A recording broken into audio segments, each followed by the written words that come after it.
जी आंखें खोलो जी, आंखें खोलो।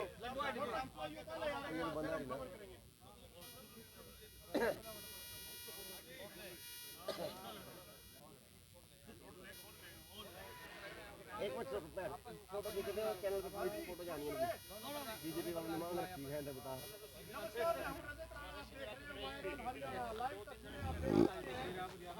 नमस्कार, मैं मुकेश राणा और आप सीधी तस्वीरें देख रहे हैं करनाल से। करनाल में जहां पर आप देख सकते हैं और सुप्रीम कोर्ट का आदेश आया है, जहां पर इसी रास्ते को जो है पहले जो ग्रीन बेल्ट पर ये सड़क बनाई गई थी, इसी को जो है दोबारा से पेड़ लगाकर इसे ऐसा ही किया जाए, जिसके बाद आप देख सकते हैं लोगों की जीत के बाद कांग्रेस कार्यकर्ता जो है यहाँ पर आपको नजर आ रहे होंगे, तो कांग्रेस के तमाम नेता यहाँ पर नजर आ रहे होंगे और सीधी तस्वीरों में आप देख सकते हैं नजर आ जाएंगे। आपको बता दें कि यहाँ पर जिस सड़क पर हम खड़े हैं वहाँ पर 40 पेड़ थे, जिनको काटकर भाजपा सरकार ने अपने कार्यकाल का जो रास्ता था वो बनाया था, और अब वो रास्ता है उसको उखाड़ने का जो प्रयास है वो दूर किया जाएगा। उधर आओ, उधर उधर उधर बोलने दो। ग्रीन बेल्ट का मामला सुप्रीम कोर्ट में पहले हमारे यहाँ के कर्नल देवेंद्र जी ने उठाया था, और उसके माध्यम से रजत राणा जी की वायरल हरियाणा से मालूम हुआ कि इस मुद्दे को जो सुप्रीम कोर्ट ने जो आदेश पारित किए हैं कि 3 महीने के अंदर फटकार जो पहले लगाई थी वो भी सारा मामला मीडिया के अंदर आया। जो कल का मामला रजत राणा जी के उसके वायरल से मालूम हुआ, नहीं सुनो, वायरल हरियाणा से मालूम होने से उसे मालूम सभी लोग जागरूक हुए, और उसको हम जो बीजेपी सरकार के अंदर इन्होंने जो इसका बिल्कुल नाजायज़ फ़ायदा उठा करके इसका रास्ते को ख़त्म किया, ग्रीन बेल्ट को ख़त्म किया, पेड़ काटे गए, 40 पेड़ों की हत्या की गई। उस पेड़ की हत्या के कारण करके जो सबसे पहले हम बधाई देते हैं कर्नल जी को, देवेंद्र कर्नल जी को, जिन्होंने इसकी अहम भूमिका निभाई। इसकी अहम भूमिका निभाने के अंदर देवेंद्र कर्नल जी को सैल्यूट है। उसके बाद सुप्रीम कोर्ट के जो उनके आदेश पारित हुए कि 3 महीने के अंदर हमें वैसे ही बेल्ट चाहिए, और वैसे ही इस रास्ते को उन्होंने जो टाइम दिया सुप्रीम कोर्ट, उनका भी हम आदरणीय सुप्रीम कोर्ट का भी धन्यवाद करते हैं, आभार व्यक्त करते हैं। अभी इसके मामले में हमारे ग्रामीण के जिलाध्यक्ष जी हैं राजेश वैद्य जी को भी इस बारे में क्या कहेंगे राजेश जी? देखिए, आज का जो दौर है, जब देश से लोकतंत्र और संविधान को कुचलने की तैयारी की जा रही है, तो ऐसे में सुप्रीम कोर्ट की इस नई पहल से ये उम्मीद जगी है कि अभी इस देश के अंदर लोकतंत्र जिंदा है, और हमें इस देश की सुप्रीम न्यायपालिका पर पूर्ण आस्था थी, भरोसा था, और ये भरोसा हमारा कायम है और कायम रहेगा। आज बीजेपी के खिलाफ पूरे देश में एक भी संस्था ऐसी नहीं है जो इनके खिलाफ अपनी आवाज़ को बुलंद कर सके। तो ऐसे में आज माननीय सुप्रीम कोर्ट ने एक ऐतिहासिक निर्णय दिया है, और पूरे जनमानस में एक इसका अच्छा मैसेज आएगा कि भारत की न्यायपालिका न्याय के प्रति कितनी सजग है, कितनी गंभीर है। तो मैं हमारे retired officer colonel Devendra Singh का शुक्रगुजार हूं कि उन्होंने पर्यावरण संरक्षण की दिशा में एक सकारात्मक पहल करते हुए एक बहुत लंबी लड़ाई लड़ते हुए सुप्रीम कोर्ट तक पहुंचे वो, और एक ऐसी तानाशाही सरकार के खिलाफ उन्होंने लड़ाई लड़ी जो आज कोई सोच भी नहीं सकता। तो वो बधाई के पात्र है। और जिला करनाल कांग्रेस पार्टी से सुप्रीम कोर्ट का फैसला ये आया है, अभी 6 अप्रैल 2026 की अगली डेट डिसाइड की गई है, और सुप्रीम कोर्ट ने कहा है कि विकास का मतलब पेड़ विनाश नहीं है। आप पेड़ों की कटाई नहीं कर सकते। पेड़ जो है ये जीवन है। आज के दौर में जब हमारी AQI 400 500 AQI air quality index इतना बढ़ रहा है, और स्वस्थ हवा, शुद्ध ऑक्सीजन, ये भी हमारा एक मौलिक अधिकार है हर भारतीय का। तो ऐसे में सुप्रीम कोर्ट का ये डिसीजन बड़ा अच्छा है कि भाई आपने पेड़ क्यों काटे। 3 महीने के अंदर अंदर ये तमाम जो पहले की स्थिति थी, इस सड़क को बंद किया जाए, इसको फिर से हरा भरा किया जाए। आप देखिए, चारों तरफ देखिए आप कि कितना हरा भरा जंगल है, कितने सुंदर सुंदर पेड़ लगे हुए हैं, ऑक्सीजन मिलती है हमारे बच्चों को।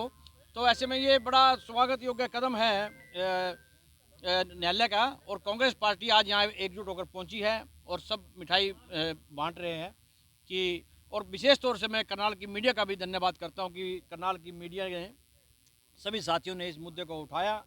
और आज पूरे देश को इससे सबक लेना चाहिए कि जहाँ पर आप एक पेड़ माँ के नाम पर एक मुहिम चलाते हैं, राष्ट्रव्यापी मुहिम चलाते हैं, और दूसरी तरफ आप चुपके अपने कार्यालय के लिए 40 पेड़ काट देते हैं। मैं तो आप लोगों के माध्यम से एक रिक्वेस्ट और करूँगा कि जिस तरह से माननीय सुप्रीम कोर्ट ने ये संज्ञान लिया है कि आप पूरे देश में बीजेपी के जो फैले हुए ऑफिसेज हैं, जो हज़ारों करोड़ रुपए के हैं, इनकी भी जांच कीजिए। और आप देखिए, कल लोकसभा के अंदर कांग्रेस पार्टी ने एक बड़ा अच्छा प्रश्न उठाया है। कल मैं देख रहा था लोकसभा की कार्रवाई को।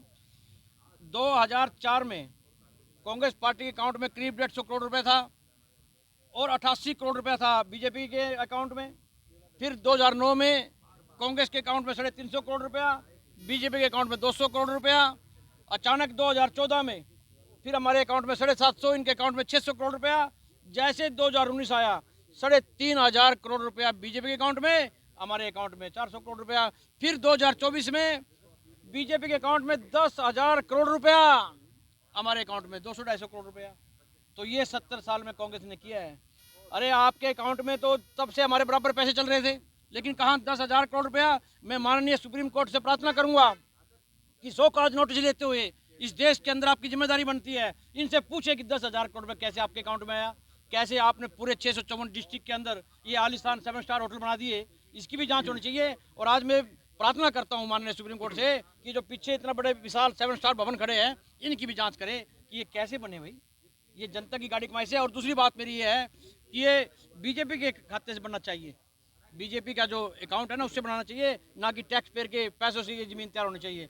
और साथ में जो अधिकारी दोषी है, उन अधिकारियों का नाम सार्वजनिक किया जाए, उनसे माफी मंगाई जाए, तत्काल उनको बर्खास्त किया जाए, नौकरी से बाहर किया जाए। क्योंकि ऐसे लोगों को सत्ता में रहने का, नौकरी में बने रहने का हक नहीं है। जो भी इसके लिए जिम्मेदार लोग हैं, उनको तुरंत कार्रवाई करनी चाहिए इनके ऊपर। बहुत अच्छा फैसला आया जी, खुशी हो रही है जी। हम इंदिरा राणा जी को बहुत मुबारकबाद देते हैं कि इन्होंने कोर्ट में अपील की थी। अब कह रहे जी बहुत कामयाब हो गए। आज हमारी कांग्रेस सेवा दल और कांग्रेस कमेटी सब पहुँचे हैं भाई, लड्डू बांट रहे हैं, खुशी हो रही है। 3 महीने का टाइम दिया है, 3 महीने में ना किया गया, 3 महीने बाद हम जे एक्शन लेंगे, इसको ईटे हम खुद पुटेंगे, खुद पेटे लाएंगे। करेंगे या बीजेपी वाले करेंगे? ना किया उन्होंने 3 महीने में, 3 महीने में हम करेंगे। अच्छा, सेवा दल सब, हाँ सेवा दल करेंगे। हाँ जी, ऐसा है जी, आज का दिन बड़ा खुशी का दिन है। आज मानवता और पर्यावरण दोनों की जीत हुई है। आज जो जीत हुई है वो हमारे कर्नल साहब देवेंद्र जी और कांग्रेस पार्टी और सेवा दल, कांग्रेस सेवा दल, इनकी जीत हुई है। आप समझो कि एक भाजपा सरकार ने इधर से आने के लिए अपने दफ्तर के लिए रास्ता बनाया था, 42 पेड़ काटे थे, 42 के अगेंस्ट 45 पेड़ कांग्रेस पार्टी और सेवा दल ने लगाए। उनके बीच बीच में पानी भी दिया है। आपने मीडिया के माध्यम से देखा भी होगा कि बीच बीच में पानी देकर भी गए हैं। और ये जो पाप का कार्य इन्होंने किया भाजपा सरकार ने, ऐसे पापी लोगों को समझना चाहिए कि भाई ऐसा कार्य ना करे। आज हमारी जो टीम है आज लड्डू बांट कर धन्यवाद कर रही है कि भाई इनकी मेहनत, देवेंद्र जियों की मेहनत, कांग्रेस पार्टी की मेहनत की वजह से आज न्यायालय का फैसला आया है। न्यायालय का फैसला आया है कि भाई 3 महीने के अंदर अंदर जल्दी से इन पेड़ों को हटाया जाए और दोबारा से यहाँ रास्ता बनाया जाए। और अगर ये नहीं रास्ता 3 महीने के अंदर नहीं बनाते हैं तो ये कांग्रेस पार्टी और सेवा दल के जितने भी हमारे नेता और कार्यकर्ता हैं वो इसको रास्ते को उखाड़ेंगे और यहाँ दोबारा से पेड़ लगाएंगे। गुरविंदर जी, कहा जाता है एक पेड़ माँ के नाम, लेकिन उन्होंने पेड़ ही उखाड़ दिया अपने। बिल्कुल, बहुत से ऐसे अभियान चलाए गए, एक पेड़ माँ के नाम, और शायद भूल गए कि माँ में भी आत्मा है और इन पेड़ों में भी आत्मा है, ये भी, इनमें भी जीवन है। एक पेड़ काटना एक इंसान को काटने के बराबर है। इन्हीं के जो नेता ऐसे ऐसे बयान देते हैं, किंतु 42 पेड़ काटते हुए ना तो इनको माँ याद आई और ना ही इनको किसी की आत्मा की कत्ल करते हुए वो ध्यान आया। किंतु माननीय कोर्ट ने जो फैसला दिया, ये एक बहुत बड़ी जीत है, आम लोगों की जीत है जिन्होंने इसके लिए प्रोटेस्ट किया। चाहे वो कांग्रेस पार्टी थी, चाहे वो सेवा दल था, चाहे कोई आम इंसान था, चाहे कर्नल साहब थे। ये एक आम इंसान, आम लोगों की जीत है जो माननीय कोर्ट ने आदेश दिया कि पेड़ों को फिर से लगाया जाए, क्योंकि कहीं भी आप देखोगे कि ग्रीन बेल्ट को हम नहीं काट सकते। एक पेड़ काटने पर आम एक इंसान को एक कैद की सज़ा तक भी हो सकती है। और करण कमल बनाने के लिए इन्होंने पेड़ काटे, और करण कमल भी इलीगल। एक देखिए, रेजिडेंशियल एरिया में आप कोई ऑफिस नहीं बना सकते। अभी तो इसका भी प्रोटेस्ट करेंगे हम लोग कि आप रेजिडेंशियल एरिया में कैसे बना लिया आपने ऑफिस, हमें तो आप अलाउ नहीं करते।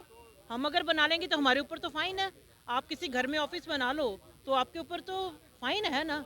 तो ये भी इन्होंने गलत, इलीगल बनाया है। इन्हें चाहिए कहीं और अच्छी जगह पे ऑफिस बनाए। इन्होंने लोगों का खून चूस कर, स्पेशली बोल रही हूँ, लोगों का, आम जनता का खून चूस कर बहुत पैसा इकट्ठा कर लिया है। तो ये कहीं भी ऑफिस बना सकते हैं। इन्हें चाहिए ये ऑफिस भी शिफ्ट करें यहाँ से। धन्यवाद जी।